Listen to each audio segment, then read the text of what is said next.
Todo comenzó el 27 de mayo de 1928, cuando apareció un anuncio en la edición de la tarde del sábado del New York World Telegram. Joven de 18 años, busca trabajo en el campo. Edward Budd, 406 West 15th Street. Albert y Delia Budd habían colocado el anuncio para el mayor de sus 5 hijos, Edward. La familia vivía en un pequeño apartamento en el sótano, y la idea era que Edward pudiera conseguir un trabajo y ayudar en las finanzas. A la tarde siguiente, alguien llamó a la puerta, y Delia Budd, que estaba sola en casa, la abrió. En el umbral se encontraba un hombre pequeño, de tal vez 1,65 m y unos 59 kilos. Estaba muy bien vestido con un traje azul marino de 3 piezas, camisa azul, sombrero de fieltro negro y zapatos negros lustrados.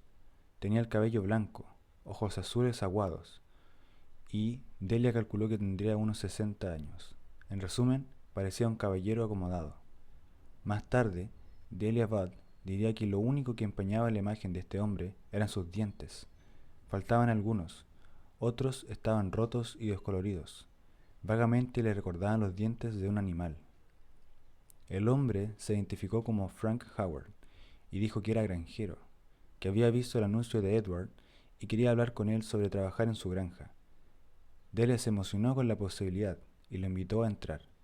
Cuando Edward llegó, poco después, también mostró interés en trabajar para el anciano, bien vestido.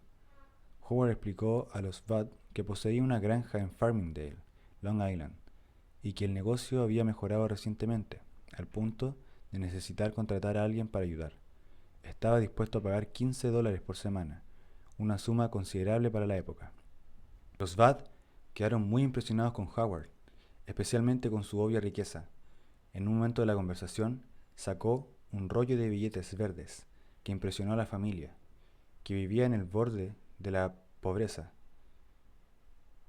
Howard ofreció el trabajo a Edward, y este le preguntó entusiasmado si podría tener un puesto adicional en la granja para su amigo, Willie Corman. El señor Howard dijo que sí. Prometió volver el sábado siguiente para recogerlos a ambos. El sábado siguiente, los Budd esperaron pacientemente que Howard recogiera a Edward y a su amigo Willie, pero Howard no apareció. Esa noche recibieron un telegrama de Howard, diciendo que había tenido que ir inesperadamente a Nueva Jersey por negocios. Prometió estar en casa de los Budd al día siguiente. Esta vez, Howard apareció alrededor de las 11 de la mañana, nuevamente vestido impecablemente, listo para llevar a los chicos a su granja en Long Island. Pero Howard llegó temprano y los chicos no estaban listos para irse. Mientras Howard y los Budd esperaban en la sala, la pequeña Grace Budd, de 10 años, entró en la habitación. Era una niña delgada y enfermiza, pero ese día domingo lucía lo mejor de sí misma. Llevaba puesto su vestido blanco de confirmación. Su cabello era castaño oscuro y estaba cortado en un bob, y sus grandes ojos azules brillaban. Howard se deshizo en elogios sobre lo hermosa que era la niña. Grace se encariñó de inmediato con el anciano, se acercó y se sentó en su regazo, y Howard también se encariñó con ella. La entretuvo con un juego de contar su dinero. Llevaba $91, una cantidad impresionante, y recompensó su habilidad para contar dándole $0,5 para comprar dulces. Entonces a Howard se le ocurrió una idea. Su sobrina estaba teniendo una fiesta de cumpleaños en su casa, en la calle 137 con Columbus Avenue. Tenían algunas horas antes de que necesitaran salir para la granja. ¿Podría ser posible llegar a Grace a la fiesta? Delia Budd se resistió a la idea, pero su esposo Albert la apoyó. ¿Cuántas veces, dijo, tenía Grace la oportunidad de salir de su apartamento en el sótano? Grace se puso un abrigo gris y se fue con Howard, quien prometió traerla de vuelta en unas horas. Los Budd acompañaron al hombre y a Grace fuera del departamento y observaron cómo la niña caminaba de la mano con Howard, mientras éste avanzaba con su andar torpe y piernas arqueadas hacia la 9ª Avenida. Más tarde, Delia Budd admitiría haber sentido una preocupación casi subconsciente por su hija al verlos alejarse. Pero no hizo nada. Justo antes de que giraran a la esquina, Grace se dio vuelta y gritó algo, pero no pudieron escuchar lo que dijo. Si los Budd hubieran sabido un simple hecho, Grace podría haber sobrevivido. La avenida Columbus terminaba en la calle 105. La intersección de la calle 137 con Columbus no existía. Howard no regresó con la niña a la hora acordada. Los Budd se preguntaban dónde podría estar, y Edward y Willie estaban ansiosos por comenzar sus nuevos trabajos. Quizás, pensaron los Budd, Howard y Grace habían tenido un accidente. Increíblemente, y este es un hecho que nunca se ha explicado, los Budd no contactaron a la policía por la desaparición de su hija hasta la mañana siguiente. En el momento de la desaparición de Grace, el Departamento de Policía de Nueva York había formado recientemente la Oficina de Personas Desaparecidas, que envió a 2 detectives a ver a los Budd e intentar determinar qué había ocurrido. Uno de ellos era Will King. King era un hombre de hablar brusco, gran fumador, que creía en el orden y la disciplina, cuya vida era ser policía. También era valiente, patriota, y tenía el atributo más importante de un gran detective: determinación. A Frank Howard le hubiera ido mejor si Sherlock Holmes, y no Will King, hubiera sido quien investigara el caso. La noticia de lo que entonces se consideraba un secuestro se propagó rápidamente, y pronto los periodistas de la época asaltaron el 406, rodeando a los Budd, en busca de detalles sobre Howard y la niña. Bajo una inmensa presión por resolver el caso, el jefe de la Oficina de Personas Desaparecidas asignó a 50 detectives, formando un grupo de trabajo con King como líder. La gente de la época decía que el único caso que rivalizaba en intensidad era el secuestro del bebé de Charles Lindbergh. Para King, no había duda de que Grace Budd estaba muerta, pero le enfurecía que un hombre pudiera entrar de la calle, llevarse a una niña pequeña y nunca regresar. King persiguió el caso con una ferocidad implacable. Los detectives se dispersaron y hablaron con cientos de personas. Revisaron toda la casa en búsqueda de huellas. Interrogaron extensamente a Western Union sobre el telegrama que Howard había enviado a los Budd. Fueron a Farmingdale para interrogar a los propietarios de las granjas. Siguieron todas las pistas posibles, pero tras unos meses no lograron nada, y los miembros del grupo de trabajo fueron reasignados a nuevos casos. El caso quedó abierto, pero el departamento de policía comenzó a olvidarlo. Sin embargo, Will King no lo hizo. Manejó otros casos, pero en una asombrosa muestra de determinación no pasó ni un solo día sin que siguiera alguna pista del caso Budd. Algunas de las primeras pistas vinieron de personas comunes. Cuando el caso llegó a los medios, los Budd fueron inundados con cartas, tanto de apoyo como extravagantes, y de vez en cuando recibían misivas que parecían contener pistas reales y las entregaban a la policía. Will King las investigaba todas, incansablemente. Las pistas por correo continuaron, incluso después de que la policía dejara de investigar activamente. King instruyó específicamente a los Budd que le entregaran cualquier carta relacionada con Grace sin abrir, pero invariablemente, cuando la recibía, estaban abiertas. Su relación con los Budd se volvió menos cordial. Aunque King entendía que solo querían encontrar a su hija, los Budd estaban contaminando las pruebas. Las semanas se convirtieron en meses, luego en años. Pronto habían pasado más de 6 años desde que Grace Budd desapareció con el amable anciano Howard, y no pasó ni un solo día sin que Will King trabajara en el caso. De hecho, sus superiores comenzaron a preocuparse por él, y su preocupación resultó estar justificada. A principios de 1934, Will King, trabajando día y noche en sus otros casos y en la desaparición de Grace Budd, colapsó y fue hospitalizado durante 3 meses. Antes de ser dado de alta, sus médicos le advirtieron sobre el exceso de trabajo. El departamento de policías, preocupado por su salud, lo asignó a un puesto administrativo. Pero por supuesto, no se detuvo.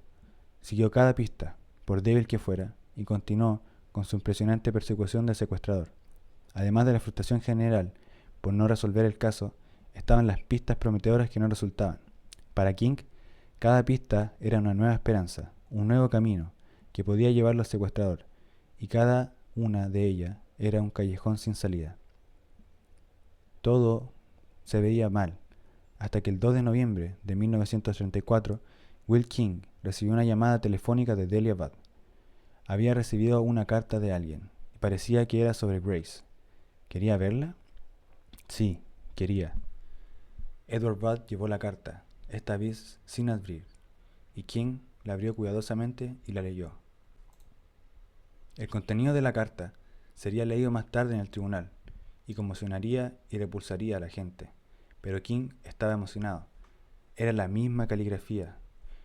No necesitaba ser grafólogo para saber que la escritura, con su tinta fina y temblorosa, de esa carta de Elia Budd era la misma del hombre que había escrito el telegrama a los Budd 6 años antes, diciéndoles que su llegada se retrasaría por negocios en Nueva Jersey, Frank Howard.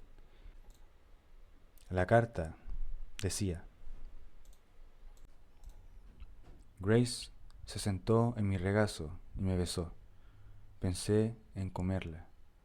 Con el pretexto de llevarla a una fiesta, dijiste que sí, podía ir conmigo. La llevé a una casa abandonada en Westchester que había elegido anteriormente. Cuando llegamos ahí, le dije que me esperara afuera. Ella se puso a recoger flores. Fui arriba de las escaleras y me desnudé. Sabía que si no lo hacía, me iba a manchar con sangre. Cuando estaba listo, fui a la ventana y la llamé. Luego me escondí en el closet hasta que ella hubiera llegado. Cuando me vio, desnudo, comenzó a gritar y trató de correr abajo. La agarré de su mano y ella dijo que le iba a decir a su mamá. Primero, la desnudé. Me mordió y me rajuñó. Yo la estrangulé, para luego cortarla en pequeños pedazos, para que pudiera llevar la carne a mi habitación, cocinarla y comerla. Estaba muy suave y tierna su pequeño trasero, que fue asado en el horno. Me tomó 9 días para comer su cuerpo entero. No tuve relaciones con ella, aunque me hubiera gustado hacerlo.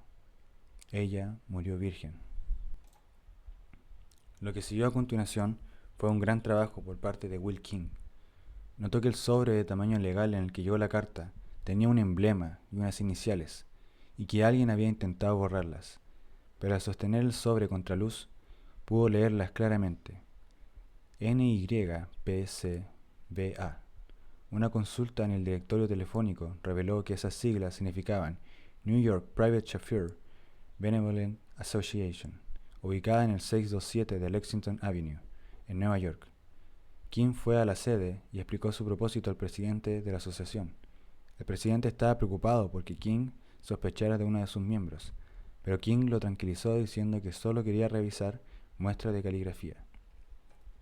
Trabajando más de 7 horas hasta pasada la medianoche, King revisó las muestras de escritura en las solicitudes de la membresía de la asociación. Ninguna coincidía con la caligrafía de Frank Howard. Entonces probó otra táctica. Unos días después de revisar las solicitudes, habló al grupo de 75 miembros y preguntó si alguien había utilizado los sobres o había tomado alguno para uso personal. Dejó en claro que nadie entendería el problema si lo había hecho, pero fue vago sobre la razón por la que quería saberlo. Luego de su discurso, esperó en la oficina del presidente hasta que un hombre pequeño, pelirrojo, llamado Leo Sikosky, entró. Después de que King lo tranquilizara, diciéndole que no habría castigo, Sikosky admitió que había tomado algunos sobres y los había usado mientras había vivido en una pensión en el 622 de Lexington Avenue. Dijo que podía haber dejado algunos sobres por allí. King fue inmediatamente a la pensión, pero una vez más se sintió decepcionado. Nadie había alquilado la habitación de Sikosky desde que él se había ido. Estaba cerrada con tablas, y una búsqueda en el vecindario no dio resultados. Nadie conocía a alguien que se pareciera a Frank Howard. Frustrado, King volvió con Sikosky para ver si recordaba algo más. Él mencionó que antes de vivir en el 622 de Lexington Avenue, había residido en el 200 de East 52nd Street. Había dejado algunos sobres allí, en un estante detrás de una cama. King se apresuró a ir. Era un albergue barato, y esta vez encontró algo. Habló con la casera y le preguntó si conocía a alguien que se pareciera a Howard. Ella dijo que sí, y que sonaba como Albert Fish, quien estaba alojado en la habitación número 7. King miró la firma en el registro. Albert Fitch y Frank Howard eran el mismo hombre. King preguntó dónde estaba Fitch. La mujer no lo sabía, pero dijo que él regresaba periódicamente al albergue para recoger un cheque del Civilian Conservation Corps, enviado por su hijo John. King confirmó toda la información y luego organizó una vigilancia, alquilando una habitación en la parte superior de las escaleras, que le daba vista a la intersección de 52nd Street con Third Avenue. Fumaba, hacía ejercicio y comía comida enlatada. Permanecía despierto más de 20 horas al día, pero Fitch no apareció. El 12 de diciembre de 1934, King decidió tomarse un descanso de su rutina y fue a hacer compras navideñas. Estuvo fuera 2 horas, y tan pronto como regresó a su habitación, escuchó golpes rápidos en la puerta. Era la casera, emocionada, diciéndole que Fitch había vuelto. Había llegado hace media hora, y él había dicho que había tenido un problema con el cheque, aunque no existía ninguno. Estaba esperando, pero no sabía cuánto tiempo se quedaría. King se colocó su pistola calibre 38 y se fue a la habitación de Fitch. Golpeó. La persona de adentro lo invitó a pasar. Adentro, sentado en la cama, había un hombre que encajaba perfectamente con la descripción de Frank Howard, un hombre pequeño, de cabello blanco, ojos hinchados y acuosos. King se identificó como policía y le dijo a Fitch que quería hablar con él sobre unas cartas que había escrito y que necesitaba que lo acompañara a la comisaría. Fitch accedió con calma. King lo llevó a las escaleras, y justo cuando estaban a punto de salir del edificio, Fitch se giró rápidamente, con navaja de afeitar en ambas manos. King lo sometió rápidamente y lo esposó. Había vislumbrado al verdadero Albert Fitch. En la estación de policía, por alguna razón, Fitch comenzó a hablar y amplió los detalles horrendos de la carta para los detectives. Finalmente, Fitch dirigió a la policía a la casa donde Grace había sido asesinada. Le mostró a los detectives dónde había enterrado las partes que no se comió. Ellos, usando picotas y palas, rompieron el hielo congelado hasta que encontraron a Grace, su cabeza y varios huesos. Finalmente, Fitch fue juzgado por el asesinato de Grace Fadd en White Plains, Nueva York. Luego de un juicio de 9 días, en marzo de 1934, fue declarado culpable de su secuestro y asesinato y sentenciado a la silla eléctrica. Describió su inminente ejecución como el máximo placer de su vida.